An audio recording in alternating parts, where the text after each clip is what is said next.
Factions in Dungeons & Dragons are divisive. I love them! I hate them! They don't make any sense! Can't stand these stupid factions! I consider myself a Harper, but deep down I'm worried I might be a Hufflepuff. Why does the Lord's Alliance, the largest faction, not simply eat the other 5? In this video, we're going to look at the 5 main factions of the Forgotten Realms. That is, the Harpers, the Order of the Gauntlet, the Emerald Enclave, the Lord's Alliance, and the Zentarum. We're going to look at what they are and how they work, why many people feel they don't work, and what changes you can make to fix those problems, to make them more realistic or believable, and help preserve that all-important suspension of disbelief. Where necessary, we'll be using the original Lost Mine of Phandelver adventure for examples of how factions work and what changes you can make to improve them. So this video will contain spoilers for that adventure, but it won't contain spoilers for its expansion, the Shattered Obelisk. Our primary source of information, however, will be the Adventurers League Guide to Factions, link in the description below. Let's take a look at that now for a quick overview of the 5 main factions of Faerun. The Harpers is a scattered network of spellcasters and spies who advocate equality and covertly oppose the abuse of power. The organization is benevolent, knowledgeable, and secretive. The Order of the Gauntlet is composed of faithful and vigilant seekers of justice who protect others from the depredations of evildoers. The organization is honorable, vigilant, and zealous. The Emerald Enclave is a widespread group of wilderness survivalists who preserve the natural order while rooting out unnatural threats. The organization is decentralized, hardy, and reclusive. The Lord's Alliance is a loose coalition of established political powers concerned with mutual security and prosperity. The organization is aggressive, militant, and political.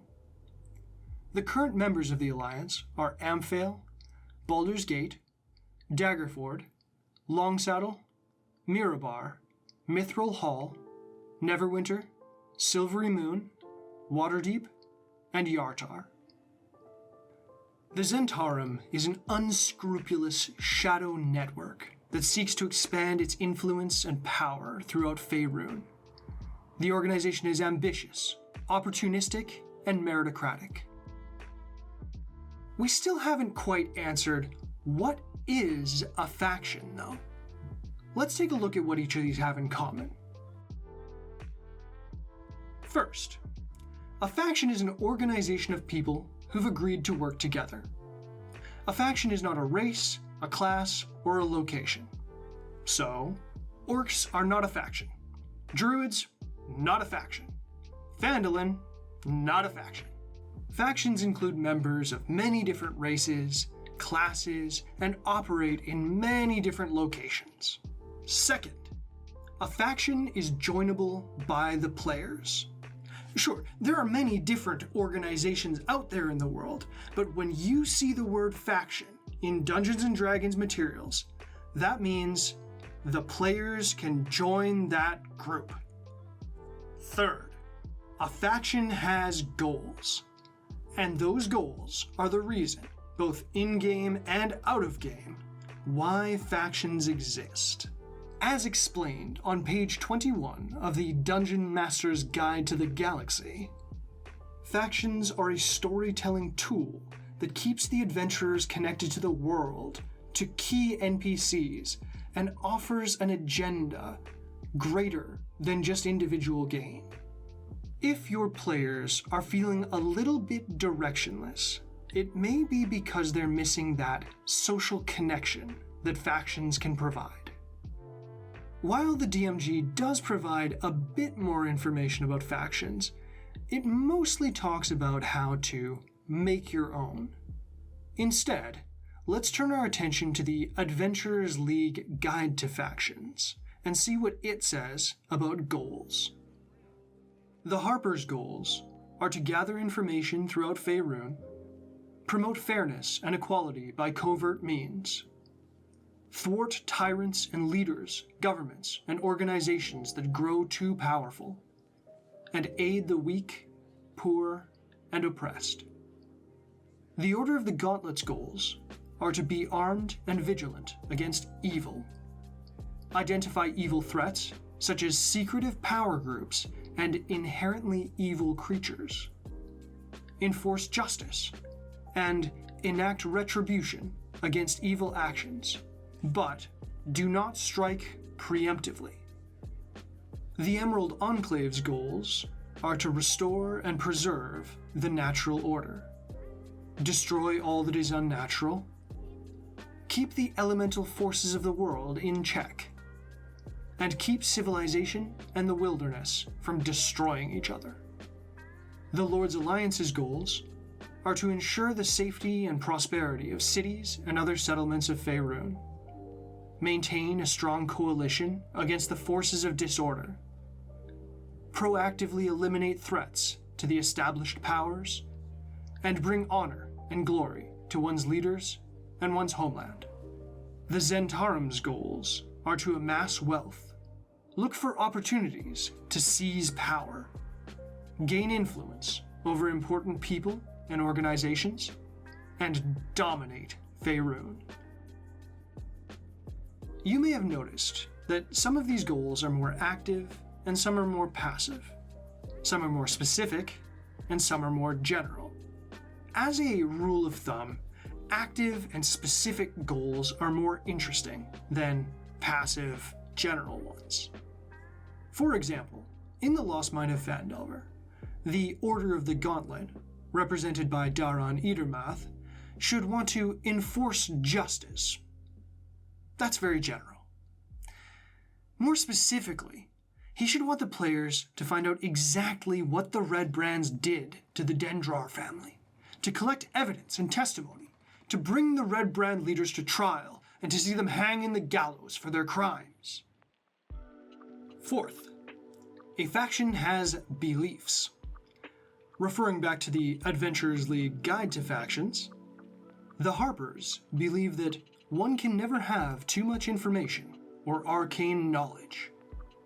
Too much power leads to corruption. The abuse of magic must be closely monitored.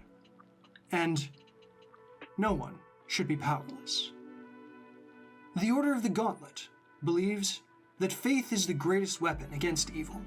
Faith in one's God, one's friends, and one's self. Battling evil is an extraordinary task that requires extraordinary strength and bravery. Punishing an evil act is just, but punishing an evil thought is not. The Emerald Enclave believes that the natural order must be respected and preserved. Forces that upset the natural order must be destroyed, and civilization and the wilderness must learn to coexist peacefully. The Lord's Alliance believes that if civilization is to survive, all must unite against the dark forces that threaten it. Fight for your realm. Only you can bring honor, glory, and prosperity to your lord and homeland. Don't wait for the enemy to come to you. The best defense is a strong offense. The Zentarim believes that we are your family. You watch out for it, and it watches out for you. You are the master of your own destiny. Never be less than what you deserve to be. And everything and everyone has a price. In my opinion, beliefs are very much secondary to goals. Just like in our real world, factions undoubtedly contain countless members who merely pay lip service to the ideals of their organization and use it to serve their own interests. That might seem quite sinister at a glance, but consider a mob boss born into the Zentarim who uses her position of power to secretly do good in the world, all the while hiding behind the reputation of being evil incarnate.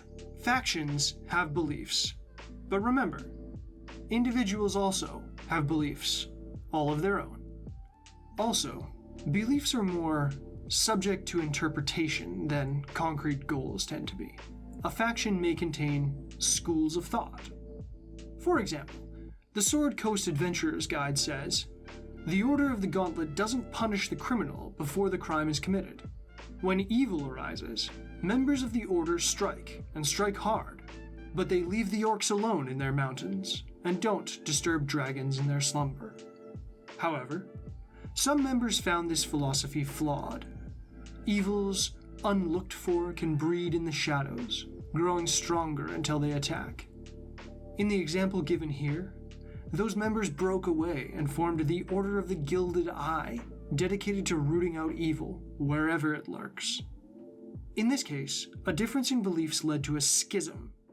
But within each faction, individual members will have their own philosophies. They will not hold the faction's beliefs uniformly, and that doesn't necessarily have to break the faction apart.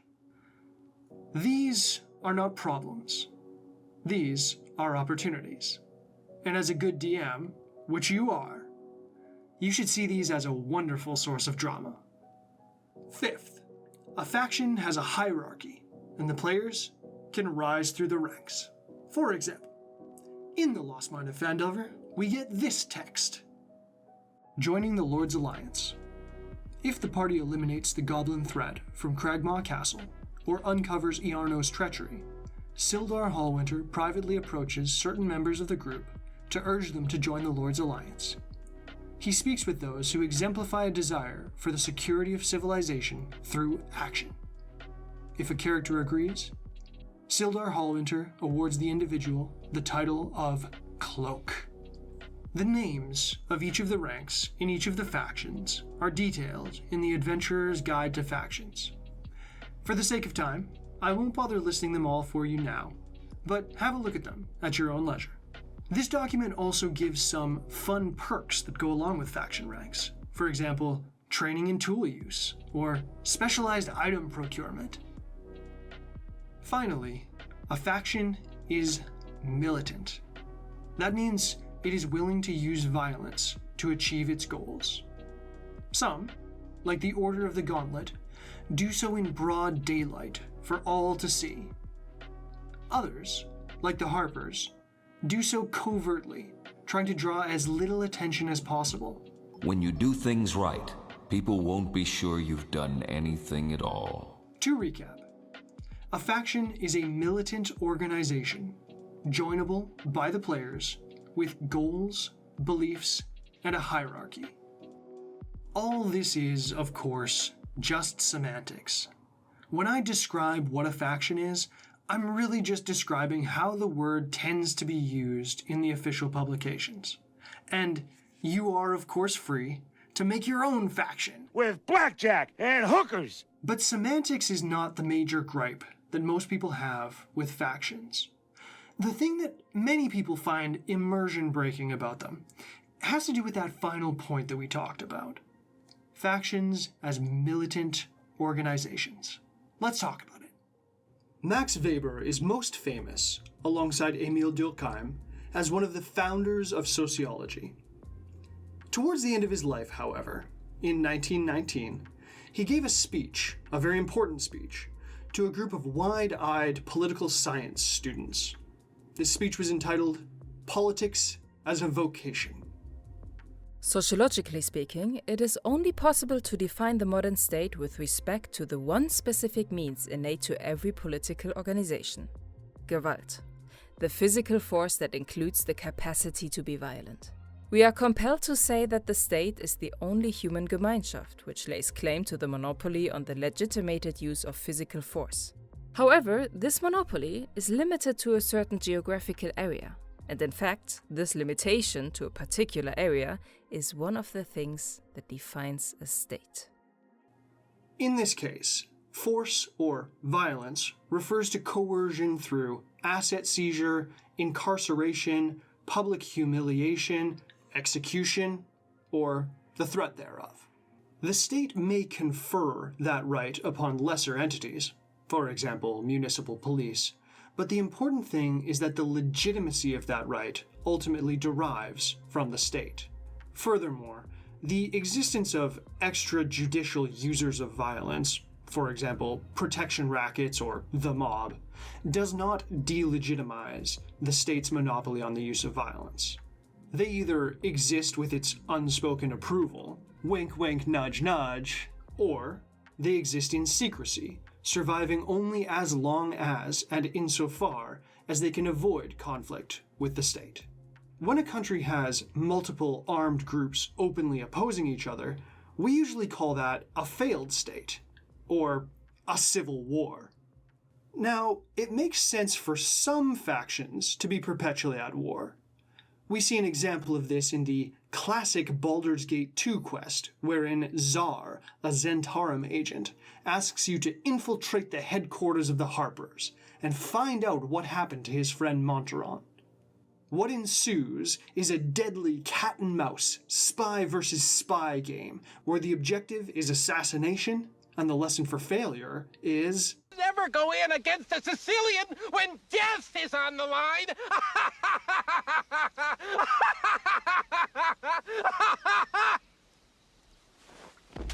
This makes sense.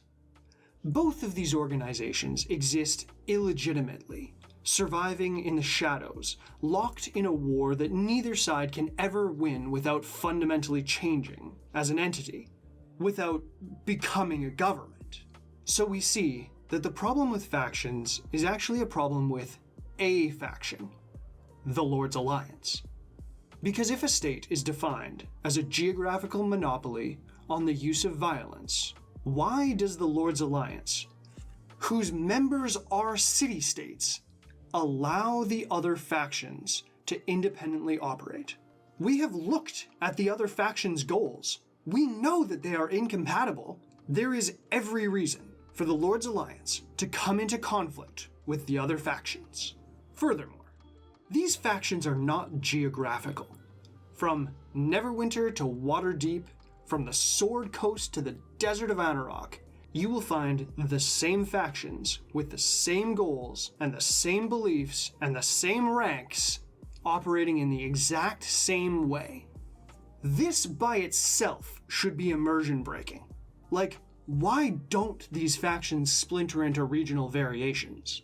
But more importantly, their strength is geographically dispersed, and yet they are not subjugated by organizations whose power is geographically concentrated.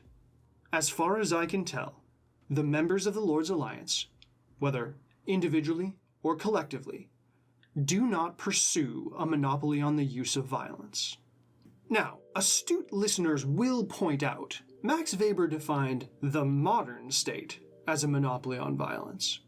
In fact, he went so far as to say that monopoly on violence is the very difference between the modern state and the feudal domain. In a feudal system, a vassal's right to use violence does not derive from their suzerain, and neither does the suzerain have the inherent power to deny their vassals the right to the use of force. Additionally, external entities, such as the church, also possess an independent right to the use of force, exemplified by Baudry courts. But Faerun isn't actually a feudal society. Sure, there are nobles and dukes and lords and ladies, but there isn't fealty or fiefs or serfs or corvée. The governments of Neverwinter, Waterdeep, or Baldur's Gate show a level of centralization, unification, and bureaucracy that is much more early modern. Furthermore, feudal rulers, historically, did want a monopoly on the use of violence. They just weren't usually able to obtain it. We can see examples in the 11th century investiture controversy, where the Holy Roman Emperor tried to shrug off the authority of the Church. Or the destruction of the Knights Templar by the King of France in 1307. As Barbara Tuchman explains, No downfall was to be so complete and spectacular as of this arrogant order of monastic knighthood. Formed during the Crusade to be the sword arm of the Church in defense of the Holy Land, the Templars had moved from ideals of asceticism and poverty to immense resources and an international web of power outside the regular channels of allegiance. With 2,000 members in France and the largest treasury in Northern Europe, they maintained headquarters in the Temple, their formidable fortress in Paris. Not only their money, but their existence as a virtually autonomous enclave invited destruction. Their sinister reputation, grown from the secrecy of their rituals, supplied the means. In a pounce like a tiger's leap, King Philip IV of France seized the temple in Paris and had every Templar in France arrested on the same night. So why doesn't the Lord's Alliance even try? The answer, of course, is simple. It's because factions in Dungeons & Dragons exist for a functional reason. They enable us to tell the kinds of stories that we want to tell. They enable players to have the kinds of experiences they want to have. We need factions, and we need them to work the way that they do, for better or for worse. And so, in order to preserve the suspension of disbelief, we need to come up with reasons why factions can coexist, both globally and locally, in each individual adventure. I would love to go through the factions one by one, explaining exactly how to do that. But this video's long enough already. So instead, I'm gonna give you a little homework assignment. I'd like you to print out a little sheet that looks like this. Decide for yourself which factions have the most reason to fight, and then come up with reasons, either ideological, emotional, or practical, why they don't exterminate each other. And then, I'd like you to do that same thing again, on a smaller scale, for your individual adventure, finding reasons why the faction agents, NPCs, can coexist. For example, we know that the Harpers fight for freedom and equality, whereas the members of the Lord's Alliance seek to preserve and strengthen their own rulership. Perhaps the two sides have struck a secret deal. Maybe, in exchange for their expertise and esoteric knowledge, the Harpers have negotiated positions as advisors and arbiters at the courts of the Lord's Alliance. Something like the Bene Gesserit of Dune. Another example.